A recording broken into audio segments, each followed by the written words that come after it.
Praise the lord. ದೇವರ ನಮಗೆ ಸ್ತೋತ್ರವಾಗಲಿ. ಬಿಡುಗಡೆ ಸಂದೇಶ ಕಾರ್ಯಕ್ರಮಕ್ಕೆ ನಾನು ನಿಮ್ಮೆಲ್ಲರನ್ನು ಯೇಸು ಕ್ರಿಸ್ತನ ನಾಮದಲ್ಲಿ ಸ್ವಾಗತಿಸ್ತೇನೆ. ಪ್ರಾರ್ಥನೆ ಮಾಡೋಣ. ಪರಲೋಕದಲ್ಲಿರುವ ತಂದೆ ದೇವರೇ, ಯೇಸು ಕ್ರಿಸ್ತನ ನಾಮದಲ್ಲಿ ನನ್ನ ಪಾದ ಸನ್ನಿಧಾನಕ್ಕೆ ನಾವು ಬರುತ್ತೇವೆ. ನಿನ್ನ ವಾಕ್ಯಗಳನ್ನು ಧ್ಯಾನ ಮಾಡೋದಕ್ಕೋಸ್ಕರವಾಗಿ ಇನ್ನು ವಾಕ್ಯಗಳನ್ನು ಪವಿತ್ರಾತ್ಮದಲ್ಲಿ ಅಭಿಷೇಕಿಸು. ಪವಿತ್ರಾತ್ಮನೇ, ನನ್ನನ್ನು ಸ್ವಾಗತಿಸ್ತೇನೆ. ನಮ್ಮ ಒಳ್ಳೆಯ ಬೋಧಕನಾಗಿದ್ದುಕೊಂಡು ಇವತ್ತಿನ ಸಂದೇಶದ ಮುಖಾಂತರ ನಿನ್ನ ಜನರ ಸಂಗಡ ಮಾತನಾಡು.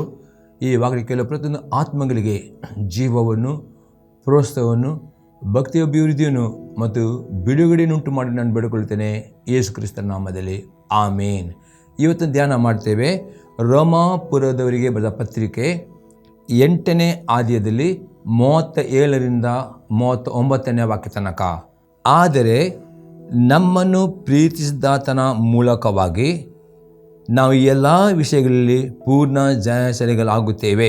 ಹೇಗೆಂದರೆ ಮರಣವಾಗಲಿ, ಜೀವವಾಗಲಿ, ದೇವದೂತರಾಗಲಿ, ದುರಾತ್ಮಗಳಾಗಲಿ, ಈಗಿನ ಸಂಗತಿಗಳಾಗಲಿ, ಮುಂದಿನ ಸಂಗತಿಗಳಾಗಲಿ, ಮಹತ್ವಗಳಾಗಲಿ, ಮೇಲನ ಲೋಕವಾಗಲಿ, ಕೆಳಗಿನ ಲೋಕವಾಗಲಿ, ಬೇರೆ ಯಾವ ಸೃಷ್ಟಿಯಾಗಲಿ ನಮ್ಮನ್ನು ನಮ್ಮ ಕರ್ತನಾದ ಯೇಸು ಕ್ರಿಸ್ತನಲ್ಲಿ ತೋರಿ ಬಂದ ದೇವರ ಪ್ರೀತಿಯಿಂದ ಅಗಲಿಸಲಾರೆಂದು ನನಗೆ ನಿಶ್ಚಯ ಉಂಟು. ಇಲ್ಲಿ ಅಪೊಸ್ತಲ ಪೌಲನು ಈ ವಾಕ್ಯದಲ್ಲಿ ಅತಿ ಸ್ಪಷ್ಟತೆ, ನಮ್ಮನ್ನು ಪ್ರೀತಿಸಿದಾತನ ಮೂಲಕವಾಗಿ ನಾವು ಎಲ್ಲ ವಿಷಯಗಳಲ್ಲಿ ಪೂರ್ಣ ಜಯಶಾಲಿಗಳಾಗುತ್ತೇವೆ. ಅಂದರೆ ಪ್ರೇರೆ, ಯೇಸು ಕ್ರಿಸ್ತನ ಮೇಲೆ ಯಾರು ನಂಬಿಕೆ ಇಟ್ಟಿದ್ದಾರೋ, ಯಾರು ಯೇಸು ಕ್ರಿಸ್ತನ ಸಂಪೂರ್ಣ ಹೃದಯದಿಂದ ಪೂರ್ಣ ಪ್ರಾಣದ ಪ್ರೀತಿ ಮಾಡುತ್ತಾರೋ ಅವರ ಮೇಲೆ ಆ ಯೇಸು ಕ್ರಿಸ್ತನ ಪ್ರೀತಿ ಇಷ್ಟು ಅಪಾರವಾಗಿ ಉಂಟು. ಅಪೊಸ್ತಲನೇ, ಆ ಪ್ರೀತಿಯಿಂದ ಯಾವುದೇ ಶೋಧನೆಗಳು, ಯಾವುದೇ ಕಷ್ಟಗಳು, ಯಾವುದೇ ಪರಿಸ್ಥಿತಿ ಬಂದರೂ ಆ ಕರ್ತನ ಪ್ರೀತಿಯಿಂದ ಯಾರಿಗೂ ಅಗಲಿಸಿ ಆಗುವುದಿಲ್ಲ ಎಂಬುದಾಗಿ ಇಲ್ಲಿ ಅಪೊಸ್ತಲನು ಅತಿ ಸ್ಪಷ್ಟವಾಗಿ ವಿವರಿಸ್ತಾನೆ. ಅದು ಈ ವಾಕ್ಯದಲ್ಲಿ ನಾವು ನೋಡ್ತೇವೆ. ಹಾಗಾದರೆ ಯೇಸು ಕ್ರಿಸ್ತ ನಮ್ಮ ಮೇಲೆ ಇಟ್ಟುವ ಪ್ರೀತಿ ಯಾವ ರೀತಿಯಾದ ಪ್ರೀತಿ ಮಾಡಿದ್ದಾನೆ, ನಾವು ಯಾವ ರೀತಿಯಾದ ಪ್ರೀತಿ ಮಾಡಿದರೆ ಮಾತ್ರವೇ ಈ ಶೋಧನೆ ಮೇಲೆ ಜಯವನ್ನು ಹೊಂದಬಹುದು ಎಂಬುದಾಗಿ ಕೆಲವೊಂದು ಸಂಗತಿ ನೋಡೋಪ್ರೆ. ಮೊದಲನೇ ಸಂಗತಿ ನೋಡ್ತೇವೆ, ನಮ್ಮ ಮೇಲೆ ಇರುವ ಯೇಸು ಕ್ರಿಸ್ತನ ಪ್ರೀತಿ ಬಗ್ಗೆ ನಾವು ಅರ್ಥ ಮಾಡಿಕೊಳ್ಳೋಪ್ರೆ. ನಾವು ನೋಡ್ತೇವೆ ಐಸಾಯ ಪ್ರವಾದನೆ ಪುಸ್ತಕ 53ನೇ ಅಧ್ಯಾಯದಲ್ಲಿ 4 ಮತ್ತು 5ನೇ ವಾಕ್ಯ. ನಿಜವಾಗಿಯೂ ನಮ್ಮ ಸಂಕಷ್ಟಗಳನ್ನು ಅನುಭವಿಸಿದನು, ಅವನು ಹೊತ್ತ ಹೊರೆಯು ನಮ್ಮ ಸಂಕಟವೇ ಹೌದು. ನಾವಾದರೂ ಅವನು ದೇವರಿಂದ ಬಾಧಿತನು, ಪೆಟ್ಟು ತಿಂದವನು, ಕುಗ್ಗಿಸಲ್ಪಟ್ಟವನು ಎಂದು ಭಾವಿಸಿಕೊಂಡೆವು. ನಮ್ಮ ದ್ರೋಹಗಳ ದೆಸೆಯಿಂದ ಅವನಿಗೆ ಗಾಯವಾಯಿತು, ನಮ್ಮ ಅಪರಾಧ ನಿಮಿತ್ತ ಅವನು ಜಜ್ಜಲ್ಪಟ್ಟನು. ನಮಗೆ ಸುಕ್ಷೇಮುಂಟು ಮಾಡುವ ದಂಡನೆಯನ್ನು ಅವನು ಅನುಭವಿಸಿದನು, ಅವನ ಬಾಸುಣಿಗಳಿಂದ ನಮಗೆ ಗುಣವಾಯಿತು. ಪುನಃ ಐಸಾಯ ಪ್ರವಾದಿ ಆ ಯೇಸು ನಮ್ಮನ್ನು ಎಷ್ಟು ಪ್ರೀತಿ ಮಾಡಿದರೆ ಆತನು ನಮ್ಮ ಎಲ್ಲ ಪಾಪಗಳನ್ನು, ನಮ್ಮ ಎಲ್ಲ ಸಂಕಟಗಳನ್ನು, ಎಲ್ಲ ಕಷ್ಟಗಳನ್ನು, ಎಲ್ಲ ಹೊರೆಗಳನ್ನು, ರೋಗಗಳನ್ನು ಆತ ಕಲವರಿ ಕೂಡಲು ಹೊತ್ತುಕೊಂಡನು. ನಮಗೋಸ್ಕರ ಆತ ಕಲವರಿ ಕೂಡಲಿ ಜಜ್ಜಲ್ಪಟ್ಟನು. ನಮ್ಮ ಪಾಪ ವಿಮೋಚನೆಗಾಗಿ ಆತನ ರಕ್ತವನ್ನು ಸುರಿಸಿದನು. ಇದು ಆತನ ಪ್ರೀತಿಯಾಗಿದೆ ಪ್ರೇರೆ. ಈ ಪ್ರೀತಿ ಪ್ರೇರೆ ನೀವು ಸರಿಯಾಗಿ ಅರ್ಥ ಮಾಡಿಕೊಳ್ಳುವುದಾದರೆ, ಈ ಪ್ರೀತಿಯ ರಸದಲ್ಲಿ ಮೇಲೆ ತುಂಬಲ್ಪಡುವುದರೆ, ಅಪೊಸ್ತಲ ಪೌಲನು ಹೇಳ್ತಾನೆ, ಈ ಯೇಸು ಕ್ರಿಸ್ತನ ಮೇಲೆ ನಂಬಿಕೆ ನಿಮಗೆ ಪ್ರೇರೆ ಈ ಪ್ರೀತಿ ರಸವು ಪವಿತ್ರಾತ್ಮನ ಮಧ್ಯದಲ್ಲಿ ತುಂಬಿಸುವನಾಗಿದ್ದಾನೆ ಪ್ರೇರೆ. ಈ ಪ್ರೀತಿ ರಸ ತುಂಬಲ್ಪಡುವುದಾದರೆ, ಅದನ್ನು ಅಭಿವೃದ್ಧಿ ಆಗುವುದಾದರೆ, ಇಂಥ ಪ್ರೀತಿ ಇಷ್ಟು ಈ ಲೋಕದಲ್ಲಿ ಯಾರೂ ಇಲ್ಲ ಈ ರೀತಿ ನಿಮಗೋಸ್ಕರವಾಗಿ ನಿಮ್ಮ ಪಾಪಗಳನ್ನು, ನಿಮ್ಮೆಲ್ಲ ರೋಗಗಳನ್ನು, ನಿಮ್ಮೆಲ್ಲ ಕಷ್ಟ, ದುಃಖ, ಚಿಂತೆ, ಶಾಪಗಳನ್ನು ಕಲ್ವರಿ ಕ್ರೂಜಲ್ಲಿ ಆತ ಹೊತ್ತುಕೊಂಡನು. ನಮಗಾಗಿ ಆತನು ಜಜ್ಜಲ್ಪಟ್ಟನು. ನಮ್ಮ ರೋಗಗಳಿಗೋಸ್ಕರವಾಗಿ ಆತನಿಗೆ ಗಾಯವಾಯಿತು, ಆತನ ಭಾಷೆ ನಮಗೆ ಗುಣವಾಯಿತು ಎಂಬುದರಲ್ಲಿ ಐಸಾಯ ಪ್ರವಾದಿ ಆತನ ಬಗ್ಗೆ ವಿವರಿಸ್ತಾನೆ ಪ್ರೇರೆ. ಮತ್ತು ಅದೇ ರೀತಿ ಯೇಸು ಕ್ರಿಸ್ತನು 2020 ವರ್ಷದ ಮೊದಲು ಭೂಲೋಕ ಬಂದು ಆತನ ಭೂಲೋಕದಲ್ಲಿ 33 ವರ್ಷ ಜೀವಿಸಿಕೊಂಡು ಅದರಲ್ಲಿ 3.5 ವರ್ಷ ತನ್ನ ಶಿಷ್ಯರಿಗೆ ಆತನ ಉಪದೇಶ ಮಾಡಿ ಆತನು ಕಲ್ವರಿ ಕಂಬದಲ್ಲಿ ನಮ್ಮ ಪಾಪಗಳು ಹೊತ್ತುಕೊಂಡು ಸತ್ತು ಮೂಲದಿಂದಾಗಿ ಜೀವಿತವಾಗಿ ಎದ್ದು ಇವತ್ತು ಪರಲೋಕದಲ್ಲಿ ತಂದೆ ಬಲೆಗಳಲ್ಲಿ ಕುಳಿತುಕೊಂಡು ಆತನು ಹಗಲು ರಾತ್ರಿ ನಮಗೋಸ್ಕರವಾಗಿ ನಿಮಗೋಸ್ಕರ ಆತ ವಿಜ್ಞಾಪನೆ ಮಾಡ್ತಾನೆ ಪ್ರೆ. ಈ ಸತ್ಯವನ್ನು ತಿಳ್ಕೊಳ್ಳುತ್ತದೆ ಪ್ರೆ. ಈ ಸತ್ಯತೆಯಿಂದ, ಈ ಪ್ರೀತಿಯಿಂದ ನಿಮಗೆ ಯಾವುದೇ ಶೋಧನೆಗಳು, ಯಾವುದೇ ಕಷ್ಟಗಳು ಬಂದರೂ ಅದರಿಂದ ಅಗಲಿಸಲಿಕ್ಕೆ ಯಾರಿಗೂ ಆಗುವುದಿಲ್ಲ ಎಂಬುದಾಗಿ ಅಪೊಸ್ತಲ ಪೌಲನು ಆ ವಾಕ್ಯದಲ್ಲಿ ರೋಮಾಪುರದ ಬರೆದ ಪತ್ರಿಕೆಯಲ್ಲಿ 8ನೇ ಅಧ್ಯಾಯದಲ್ಲಿ ಅದನ್ನು 38-39 ವಾಕ್ಯದಲ್ಲಿ ಆತನು ಹೇಳುತ್ತಾನೆ ಪ್ರೇರೆ. ಇನ್ನೊಂದು ಪ್ರೀತಿಯ ಬಗ್ಗೆ ನಾವು ನೋಡೋ ಪ್ರೇರೆ, ಮತ್ತಾಯನು ಬರೆದ ಸುವಾರ್ತೆ 8ನೇ ಅಧ್ಯಾಯದಲ್ಲಿ 17ನೇ ವಾಕ್ಯ. ಇದರಿಂದ ನಮ್ಮ ಬೇನೆಗಳನ್ನು ತಾನೇ ತೆಗೆದುಕೊಂಡು ನಮ್ಮ ರೋಗಗಳನ್ನು ಹೊತ್ತುಕೊಂಡನು ಎಂದು ಯೆಶಾಯನೆಂಬ ಪ್ರವಾದಿಯಿಂದ ಹೇಳಿರೋ ಮಾತು ನೆರವೇರಿತು. ಪ್ರಿಯ ಸಭೆಗಳಲ್ಲಿ ಆ ಮತ್ತಾಯನು ಆ ಯೆಶಾಯ ಪ್ರವಾದಿ ಎಷ್ಟು ವರ್ಷದ ಮೊದಲು ಆತನು ಪ್ರವಾದನೆ ಮಾಡಿದ್ದು, ಆ ಪ್ರವಾದನೆ ಈ ರೀತಿ ನೆರವೇರಿತು ಎಂಬುದು ಆತನು ಈ ಮತ್ತೆ ಬರೆಸ 8ನೇ ವಾಕ್ಯದಲ್ಲಿ ಹೇಳ್ತಾನೆ. ಅದು ನಿಜವಾಗಿಯೂ ಪ್ರಿಯ ನಮ್ಮೆಲ್ಲರ ಬೇನೆಗಳನ್ನು ನಮ್ಮೆಲ್ಲರ ಕಷ್ಟ ರೋಗಗಳು ಆತ ಹೊತ್ತುಕೊಂಡು ಎಂಬುದಾಗಿ ಅಲ್ಲಿ ಮತ್ತಾಯನಲ್ಲಿ ಹೇಳ್ತಾನೆ. ಪ್ರಿಯ ಇನ್ನಿದು ಆತನ ಪ್ರೀತಿಯ ಬಗ್ಗೆ ನಾವು ನೋಡ್ತೇವೆ. ಮತ್ತಾಯನು ಬರೆದ ಸುವಾರ್ತೆ 14ನೇ ಅಧ್ಯಾಯದಲ್ಲಿ 14ರಿಂದ 21ನೇ ವಾಕ್ಯ ತನಕ. ಆತನ ಹೊರಗೆ ಬಂದು ಬಹುಜನರ ಗುಂಪನ್ನು ಕಂಡು ಕನಿಕರಪಟ್ಟು ಅವರಿಲ್ಲದ ರೋಗಿಗಳನ್ನು ಸ್ವಸ್ಥ ಮಾಡಿದ. ನೋಡ್ತೇವೆ, ಯೇಸು ಕ್ರಿಸ್ತನು ಇವತ್ತು ಎಲ್ಲ ರೋಗಗಳನ್ನು ಕಾಲುವರೆಗಳಲ್ಲಿ ಹೊತ್ತುಕೊಂಡು ನಿಮಿತ್ತವಾಗಿ ಆತನ ಮೇಲೆ ಯಾರು ನಂಬಿಕೊಡುತ್ತಾರೋ ಪ್ರಿಯ ಅವರೆಲ್ಲರ ರೋಗಗಳು ಆತನು ಗುಣ ಮಾಡುವನಾಗಿದ್ದಾನೆ.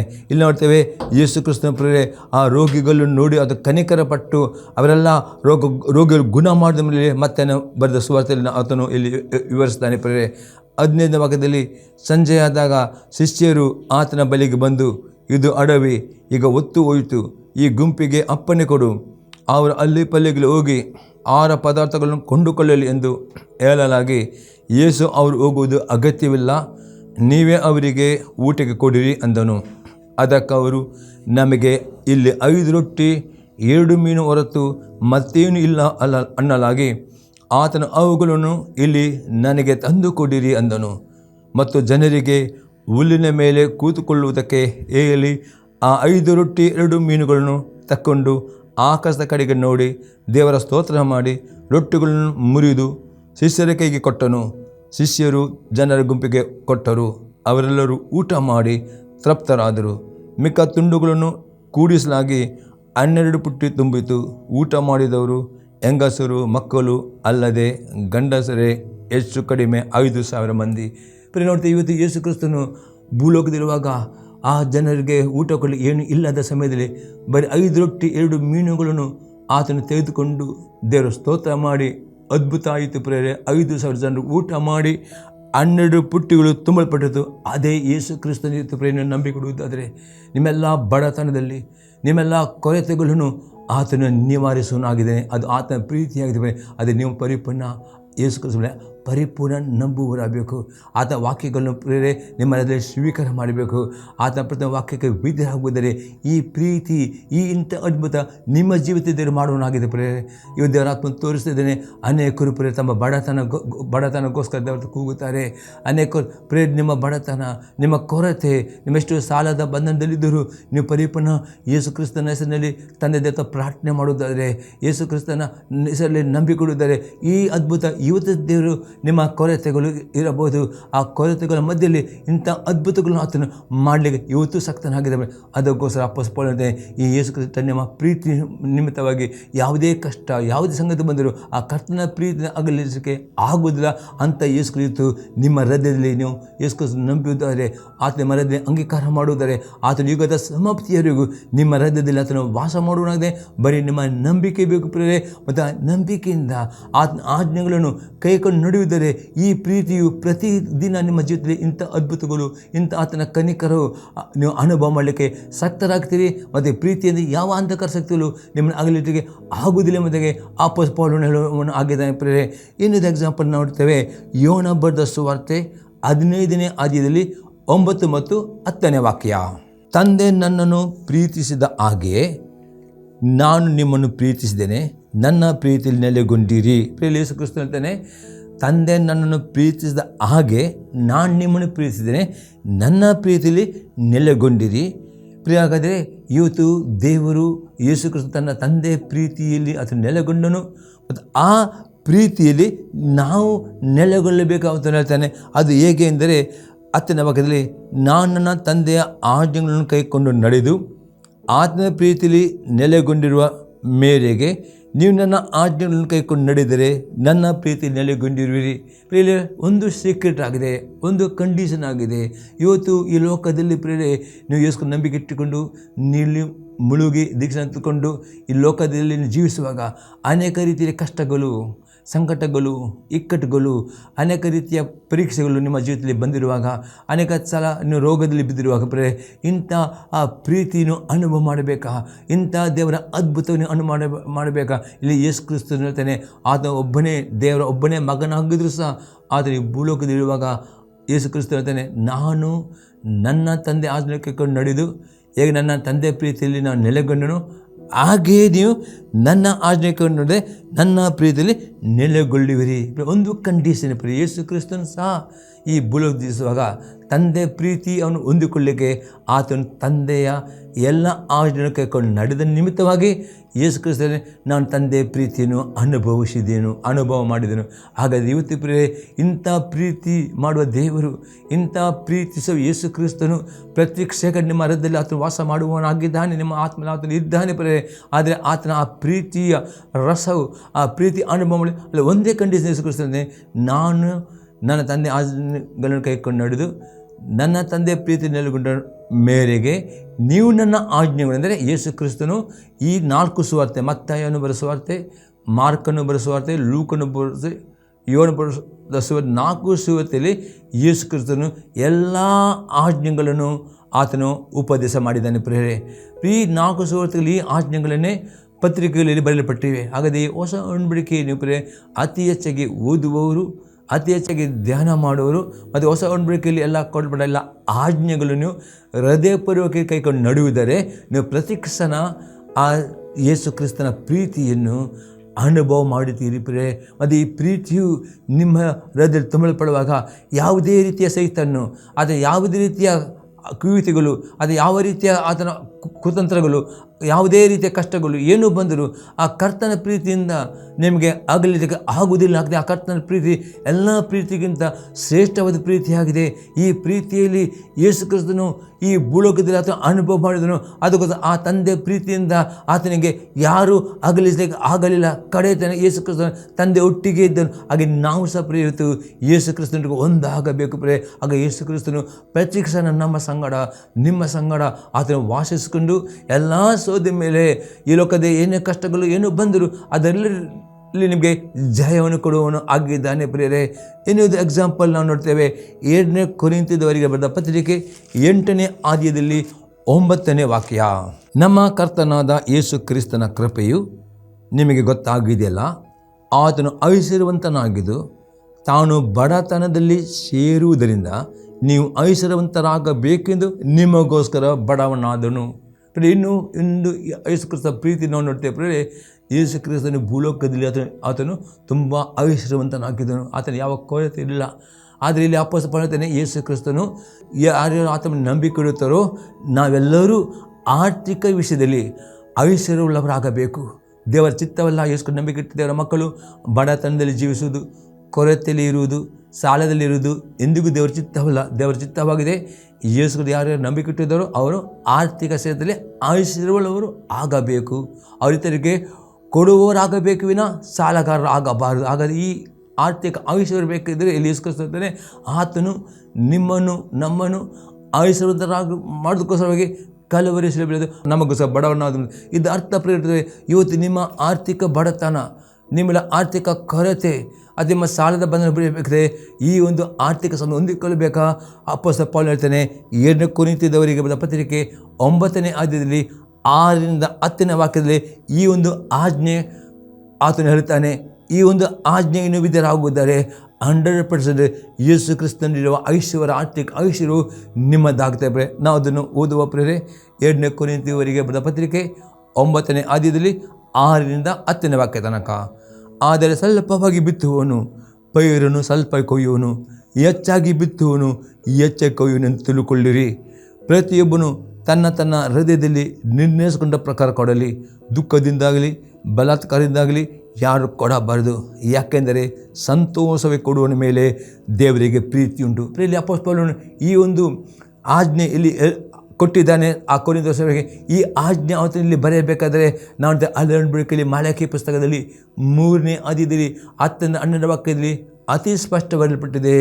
ನಿಮ್ಮ ದಶಮಾಂಶವನ್ನು, ನಿಮ್ಮ ಕಾಣಿಕೆಯನ್ನು ಯಾವಾಗಲೂ ಭಂಡಾರಕ್ಕೆ ತೆಗೆದು ಬಂದಿರಿ, ನನ್ನನ್ನು ಪರೀಕ್ಷಿಸಿರಿ. ನಾನು ಪರಲೋಕದ ದ್ವಾರಗಳನ್ನು ತೆರೆದು ನಿಮ್ಮ ಸ್ಥಳ ಎಲ್ಲರೂ ಸುರಿಸುತ್ತೇನೆ. ಇದು ಸೇನಾಧಿಪತಿಯನ್ನು ನುಡಿ. ನಾನು ನಿಮಗಾಗಿ ನುಂಗುವನ್ನು ತಡೆಯುತ್ತೇನೆ. ಇದು ಸೇನಾಧಿಪತಿಯನ್ನು ನುಡಿ. ಆಗ ಸಕಲ ಜನ ನಿಮ್ಮನ್ನು ಅದನ್ನು ಕೊಂಡಾಡುವರು ಎಂದು ಸೇನಾಧಿಪತಿ. ಈ ಆಜ್ಞೆ ಅಪೊಸ್ತಲನು ಇಲ್ಲಿ ತನ್ನ ಕೊರಿಂಥರಿಗೆ, ನೀವು ಸಂತೋಷದಿಂದ ಪರಿಪೂರ್ಣ ನಂಬಿಕೆಯಿಂದ ನಿಮ್ಮ ದಶಮಾಂಶ ಕಾಣಿಕೆ, ಇದು ಬೀಜ. ನಂಬಿಕೆಯಿಂದ ಎಷ್ಟು ನೀವು ದಶಮಾಂಶ ಕುಡಿತೀರು, ದಶಮಾಂಶಕ್ಕಿಂತ ಹೆಚ್ಚಾಗಿ ಕಾಣಿಕೆ ಕೊಡೋದು ಅದೊಂದು ಬೀಜ ಎಂಬುದು ಅಪೊಸ್ತಲರು. ಎಷ್ಟು ಮಟ್ಟಿಗೆ ಆ ನಂಬಿಕೆಯಿಂದ ನಿಮ್ಮ ದಶಮಾಂಶ ನಿಮ್ಮ ಕಾಣಿಕೆ ಬೀಜ ಬಿತ್ತಿದ್ರು ಅಪೊಸ್ತಲರು, ಅದೇ ರೀತಿಯಲ್ಲಿ ನಿಮಗೆ ಆರ್ಥಿಕ ಸಮೃದ್ಧಿಯು ಅದು ತಿರುಗಿ ಹೊಂದುತ್ತೀರಿ ಎಂಬುದಾಗೆ ಆತನು ಹೇಳಲಾಗಿದ್ದಾನೆ. ಆದರೆ ಇದು ನೀವು ಮಾಡದೆ ಇವತ್ತು ಅನೇಕರು ದೇವರ ಮಕ್ಕಳು ಆರ್ಥಿಕ ಬಡತನದಲ್ಲಿ ಉಳಿಯುವುದಕ್ಕೆ ಕಾರಣ ಏನೆಂದರೆ, ಅದು ಅನೇಕ ದೇವರ ಮಕ್ಕಳು ಸಾಲದ ಬಂಧನ ಬಿಡುಗಡೆ ಆಗದೆ ಇರಲಿಕ್ಕೆ ಕಾರಣ ಎಂದರೆ, ಎಷ್ಟೋ ತನಕ ದೇವರ ವಾಕ್ಯದಲ್ಲಿ ಇರುವ ಆಜ್ಞೆ ಯೇಸು ಕ್ರಿಸ್ತನು ಆ ಆಜ್ಞೆಗಳನ್ನು ಹೊಸಬರಿಗೆ ರದ್ದು ಮಾಡಲ್ಲ. ಹೊಸಬ ಆತನು ದಶಮಾಂಶ ಕೊಡುವ ಬಗ್ಗೆ, ಕಾಣಿ ಕೊಡುವ ಬಗ್ಗೆ ಆತನು ಹೇಳ್ತಾನೆ. ಯೇಸು ಕ್ರಿಸ್ತನು ಲೂಕನ ಬರೆದ ಸುವಾರ್ತೆ 6ನೇ ಅಧ್ಯಾಯದಲ್ಲಿ 38ನೇ ವಾಕ್ಯದ ಆತನು ಹೇಳ್ತಾನೆ, ದಶಮಾಂಶ ಕಾಣಿಕೆ ಬಗ್ಗೆ ಕೊಡಿರಿ, ನಿಮಗೆ ಕೊಡಲ್ಪಡುವುದು.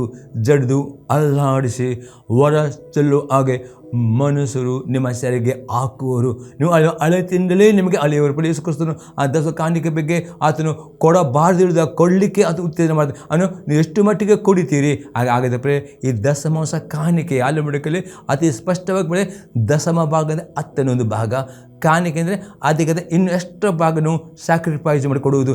ಅಪೊಸ್ತಲನು ಇಲ್ಲೇ ತಾನೆ, ನೀವು ಸ್ವಲ್ಪವಾಗಿ ಬಿತ್ತಿದ್ದರು ಸ್ವಲ್ಪ ಕೊಯ್ಯುತ್ತೀರಿ, ಹೆಚ್ಚಾಗಿ ಬಿತ್ತಿದ್ರು ಹೆಚ್ಚಾಗಿ ಕೊಯ್ಯುತ್ತೀರಿ. ಆದರೆ ನಮ್ಮ ಸಂತೋಷ ಹೃದಯದಿಂದ ಪೂರ್ಣ ನಂಬಿಕೆಯಿಂದ ಇದನ್ನು ಮಾಡುವುದಾದರೆ ಮಾತ್ರ ಯೇಸು ಕ್ರಿಸ್ತನಲ್ಲಿರುವ ಆರ್ಥಿಕ ಐಶ್ವರ್ಯ ನಿಮ್ಮದಾಗಿಕೊಂಡು ನಿಮ್ಮ ಎಲ್ಲ ಬಡತನ, ಎಲ್ಲ ಕೊರತೆಗಳು, ಎಲ್ಲ ಸಾಲ ನೋಗಗಳು ಎಷ್ಟಿದೆ ಅದು ಮುರಿಯಲ್ಪಡ್ತಕ್ಕಂಥ ಇದು ವಾಕ್ಯ ಸತ್ಯವಾಗಿದೆ. ಅದಕ್ಕೆ 8ನೇ ವಾಕ್ಯ ನೋಡ್ತೇವೆ, ದೇವರು ಸಕಲ ವಿಧವಾದ ದಾನವನ್ನು ನಿಮಗೆ ಧಾರಾಳವಾಗಿ ಅನುಗ್ರಹಿಸತಕ್ಕನಾದ್ದರಿಂದ ನೀವು ಯಾವಾಗಲೂ ಎಲ್ಲ ವಿಷಯಗಳಲ್ಲಿ ಪರಿಪೂರ್ಣತೆ ಉಳ್ಳವರಾಗಿ ಸಕಲ ಸತ್ಕಾರ್ಯಗಳನ್ನು ಹೇರಳವಾಗಿ ಮಾಡುವವರಾಗಿರಬೇಕು. ಇಲ್ಲಪ್ಪ ಹೇಳ್ತೇನೆ, ನೀವು ಈ ಆಜ್ಞೆಗೆ ವಿಧರಾಗುವಾಗ ದೇವರು ಯೇಸು ಕ್ರಿಸ್ತ ಮುಖಾಂತರ ಸಕಲ ರೀತಿಯಲ್ಲಿ ನಿಮಗೆ ಐಶ್ವರ್ಯ ಕೊಡ್ತಾನೆ, ಆರ್ಥಿಕ ಸಮೃದ್ಧಿ ಕೊಟ್ಟು ಇನ್ನೂ ಹೆಚ್ಚಾಗಿ ನೀವು ಕೊಡುವವರಾಗಿ ಮಾಡ್ತೇವೆ.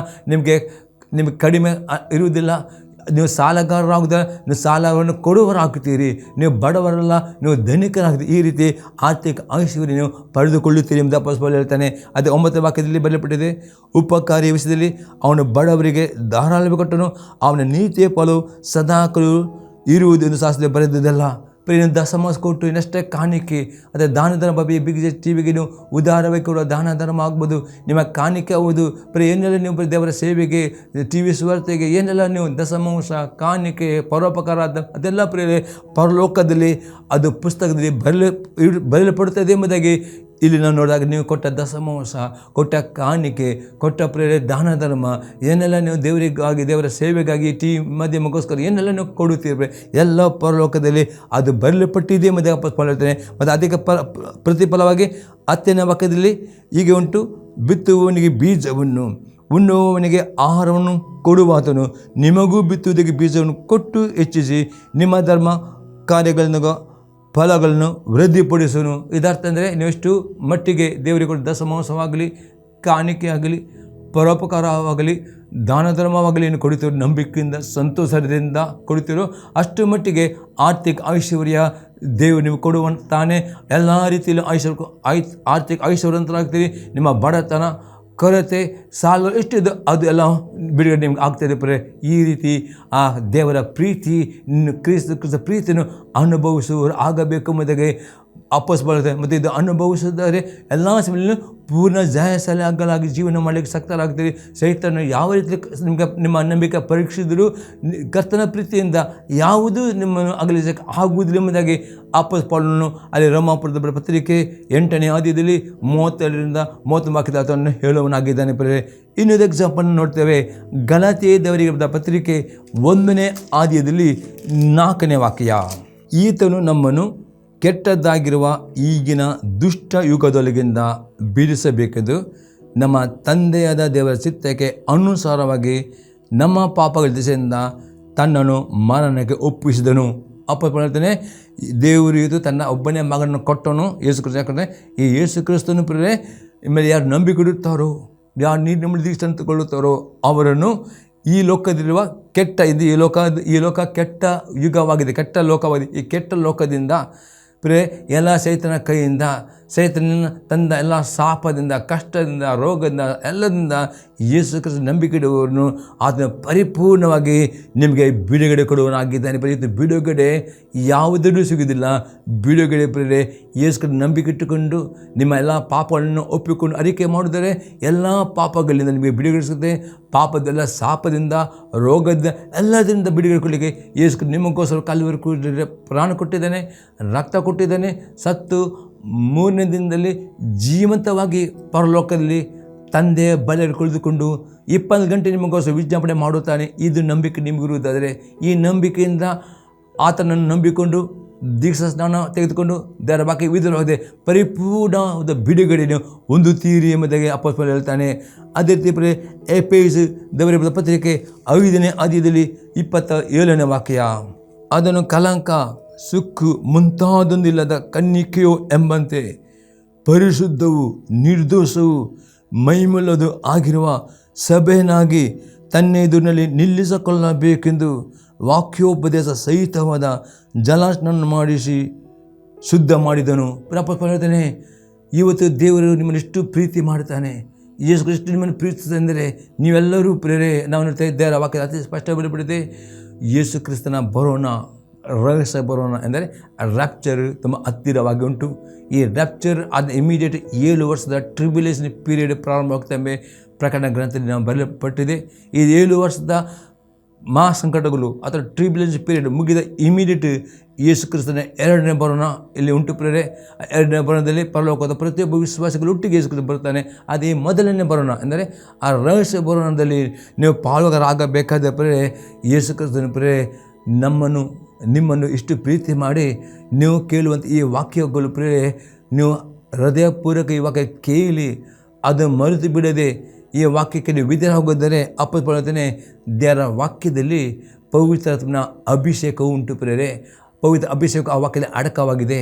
ಯಾವ ದೇವರ ವಾಕ್ಯ ಕೇಳಿ ಅದನ್ನು ಮರೆತುವುದಕ್ಕೆ ನೀವು ವಿಧೇಯರಾಗ್ತಿರೋ ಈ ವಾಕ್ಯ ನಿಮ್ಮನ್ನು ಜಲಸ್ನಾನ ಮಾಡಿ ನಿಮ್ಮ ಕಲಂಕ, ಸೂಕದ ಕನ್ನಿಕೆ ಎಂಬಂತೆ ಪ್ರತಿಕ್ಷಣ ಯೇಸು ಕ್ರಿಸ್ತನ ಆ ರ್ಯಾಪ್ಚರಿಗೆ ನಿಮ್ಮನ್ನು ಸಿದ್ಧವಾದ ಕನ್ನಿಕೆಯಾಗಿ 5 ಮಂದಿ ಬುದ್ಧಿವಂತಿ ಕನ್ನಿಕೆ ನಿಮ್ಮನ್ನು ನಿಲ್ಲಿಸ್ತದೆ ಎಂಬುದಾಗಿ ಅಪೊಸ್ತಲನು ಹೇಳ್ತಾನೆ. ಹಾಗಾದರೆ ಇವತ್ತು ದೇವರು ನಿಮ್ಮನ್ನು ಎಷ್ಟು ಪ್ರೀತಿ ಮಾಡ್ತಾನೆ ಅಂದರೆ ನೀವೆಲ್ಲರೂ ಯೇಸು ಕ್ರಿಸ್ತನ ಆ ರಹಸ್ಯ ಬರೋಣದಲ್ಲಿ ಆ ರ್ಯಾಪ್ಚರ್ ಪಾಲುಗಾರರಾಗಬೇಕಾದ ಬಯಸಿದೆ. ಅದಕ್ಕೋಸ್ಕರ ಆತನು ಪ್ರತಿಯೊಂದು ಸಭೆಯಲ್ಲಿ ಈ ಟಿವಿ ಮಾಧ್ಯಮದಲ್ಲಿ ದೇವರ ವಾಕ್ಯ ಕೇಳುವಾಗ ಈ ವಾಕ್ಯವು ಪವಿತ್ರಾತ್ಮನ ಅಭಿಷೇಕ ಪಡಲ್ಪಟ್ಟಿದೆ.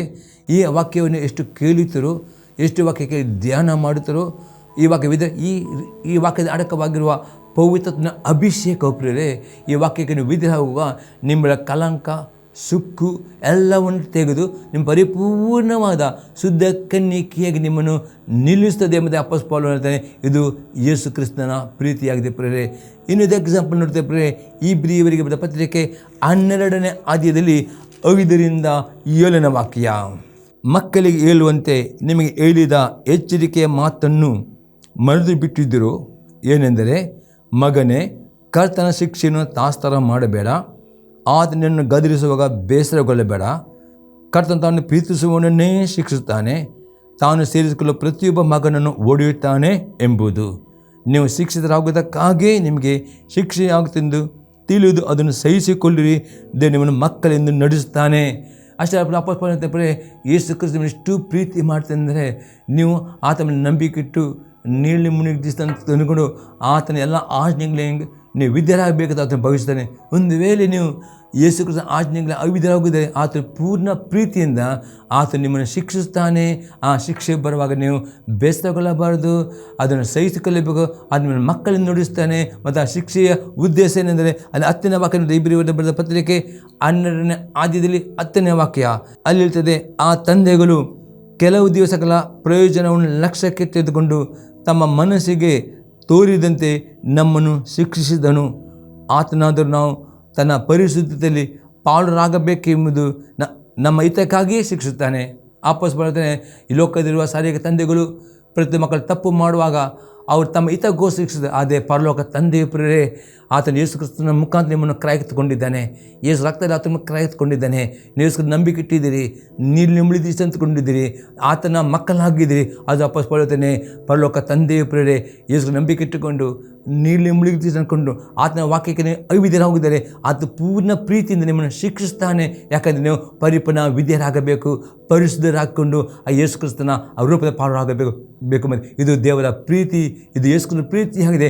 ಅಪೊಸ್ತಲರು ಈ ಪ್ರೀತಿಯಲ್ಲಿ ತುಂಬಲ್ಪಡುತ್ತಾರೆ. ಈ ಪ್ರೀತಿಯಿಂದ ಯಾವುದೇ ಕಷ್ಟ ಬರಬಹುದು, ಯಾವುದು ನಿಮ್ಮನ್ನು ಕರ್ತನ ಪ್ರೀತಿಯಿಂದ ಆಗುವುದಿಲ್ಲ ಮತ್ತು ಎಲ್ಲ ಸಮಯದಲ್ಲಿ ಪೂರ್ಣ ಜಯಿಸಲಾಗ್ತೀರಿ ಅಂತ ಹೇಳ್ತಾನೆ. ದೇವರು ನಮಗೆ ಸ್ತೋತ್ರವಾದ ಈ ಸಂದೇಶವು ನಿಮ್ಮಲ್ಲಿ ಉತ್ತಮವಾಗುತ್ತಾರೆ. ನಿಮ್ಮ ಅಭಿಪ್ರಾಯ ತಿಳಿಸಿರಿ ಮತ್ತು ಯೂಟ್ಯೂಬ್ ಅನೇಕರು ಶೇರ್ ಮಾಡಿ ಪ್ರಾರ್ಥನೆ ಮಾಡೋಣ. ಪರಲೋಕದ ತಂದೆ ದೇವರೇ, ಯೇಸು ಕ್ರಿಸ್ತನ ನಾಮನಿಗೆ ಸ್ತೋತ್ರ ಕೊಂಡಾಡ್ತಾನೆ.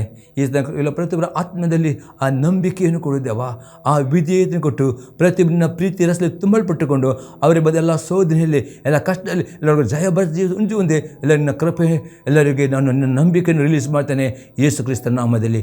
ಆಮೇನ್. Praise the Lord. ದೇವರನ್ನು ಆಶೀರ್ವಾದ ಮಾಡಲಿ.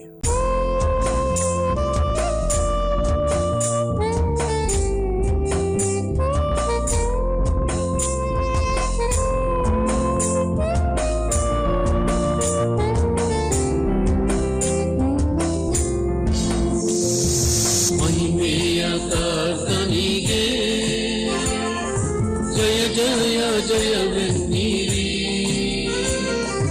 ಜಯ ವೀರ ದೇವನಿಗೆ ನಿತ್ಯ ಸ್ತುತಿ.